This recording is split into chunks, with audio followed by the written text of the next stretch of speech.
Hi friends, आज हम बात करने जा रहे हैं संतरे की। जी हाँ, जैसा कि आप सभी जानते हैं कि नॉर्थ में सर्दियां आ चुकी हैं और संतरा आ चुका है मार्केट में। तो मैं भी आज बाज़ार गई थी, मैंने भी फ्रेश संतरे ख़रीदे। तो जब मैं संतरों को देख रही थी तो मुझे लगा क्यों ना इनके बेनिफिट्स अपने फ्रेंड्स के संग शेयर किए जाएँ। तो आइए, मैंने मार्केट से लाके इसको बास्केट में रख दिया है। अब इसको मैं वॉश करके रखूँगी। तो मैं इसको वॉश करने के बाद आपको इसके बहुत सारे फ़ायदे बताने वाली हूँ। संतरे में बहुत सारे फ़ायदे पाए जाते हैं, जिसमें से सबसे ज़्यादा फ़ायदा हमारी त्वचा को, पाचन को और हमारी इम्यून सिस्टम को होता है। ये हमारी इम्यून सिस्टम को बढ़ाता है क्योंकि इसके अंदर बहुत सारा एंटीऑक्सीडेंट पाया जाता है।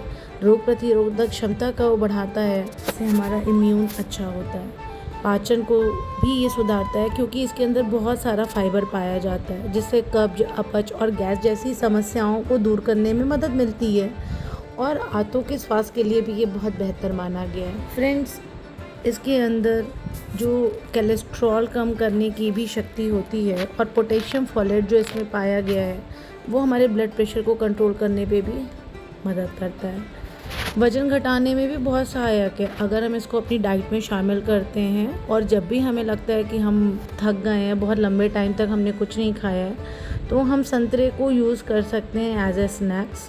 वो हमें एनर्जी भी देगा और हमारी एनर्जी बूस्ट करेगा। आँखों के लिए भी ये बहुत फ़ायदेमंद होता है, आँखों की रोशनी के लिए अच्छा होता है क्योंकि इसके अंदर विटामिन ए पाया जाता है, बीटा कैरोटीन होता है जो कि आँखों की रोशनी को बेहतर बनाने में मदद करता है।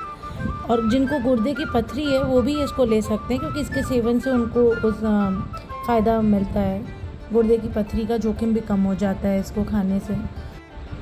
तो मेरी तो यही राय है कि आप भी इस संतरे का फ़ायदा उठाइए। लेकिन अब बात आती है कि संतरा कब नहीं खाना चाहिए। बहुत सारे फ़ायदे होने के बाद भी कुछ चीज़ों का ध्यान रखना बहुत ज़रूरी है। जैसे कभी भी खाली पेट संतरे को नहीं खाना चाहिए, या रात को, क्योंकि सर्दी जुकाम होने का डर हो जाता है। सर्दियाँ आ रही हैं, आप रात को ठंडा फल खाओगे तो आपको सर्दी जुकाम होने का डर हो सकता है, एसिडिटी हो सकती है। जिनको किडनी की समस्याएं हैं या जोड़ों में दर्द है, वो भी इनको कम लेना चाहिए क्योंकि ये ठंडे फल होते हैं तो फिर आपको नुकसान दे सकता है। क्योंकि संतरे में जो मौजूद होता है ना साइट्रिक एसिड, वो एसिडिटी और एसिड रिफ्लक्स के लक्षणों को बढ़ा देता है। तो ऐसे में हमें संतरे को थोड़ा सा अवॉइड करना चाहिए। और जब आप गर्भावस्था में हैं और अगर आपको डायबिटीज़ हो गई है तो संतरा आपको नहीं लेना चाहिए क्योंकि इसमें प्राकृतिक शुगर होती है, तो वो आपका ब्लड शुगर बढ़ा सकती है। वैसे आप संतरा खाइए, बाकी लोग जो भी जिनको इसका कोई साइड इफ़ेक्ट नहीं होता है या जो उनके लिए नुकसानदेह नहीं है, वो सभी इसका फ़ायदा उठाइए, खाइए संतरे। लेकिन जो मैंने आपको बताया है कि जिन लोगों को संतरा इस तरीके से नहीं खाना चाहिए, चाहे वो खाली पेट हो, रात में हो, सर्दी जुकाम हो, बस थोड़ा सा ध्यान रख लीजिए। अगर आपको एसिडिटी की प्रॉब्लम है, जोड़ों में दर्द है, डायबिटीज़ है, तो आप इग्नोर करिए संतरे को। ऐसी अवस्था में कौन से फ्रूट्स खाने चाहिए मैं अपने अगले व्लॉग में ज़रूर आपको बताऊंगी। लेकिन अभी फ़िलहाल हम संतरों के फ़ायदे की बात कर रहे थे।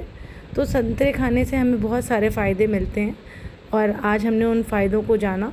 तो फ्रेंड्स, मैं आपसे उम्मीद रखती हूँ कि आपको अगर मेरा ये व्लॉग पसंद आया होगा तो प्लीज़ इसको लाइक और सब्सक्राइब करिए, जिससे मैं आपको और सारी बेनिफिट्स के बारे में बता सकती हूँ और अच्छे अच्छे खाने की विधियाँ बता सकती हूँ। तो प्लीज़ आप लोग लाइक और कमेंट देके मुझे थोड़ा सा अप्रिशिएट करिए कि आपको मेरा ये चैनल कैसा लग रहा है। और फ्रेंड्स, संतरे की बात और मैं क्या बताऊं, क्योंकि संतरा तो मुझे पर्सनली खाना बहुत पसंद है, ये मेरे फेवरेट फ्रूट्स में से है। मुझे आम खाना बहुत पसंद है।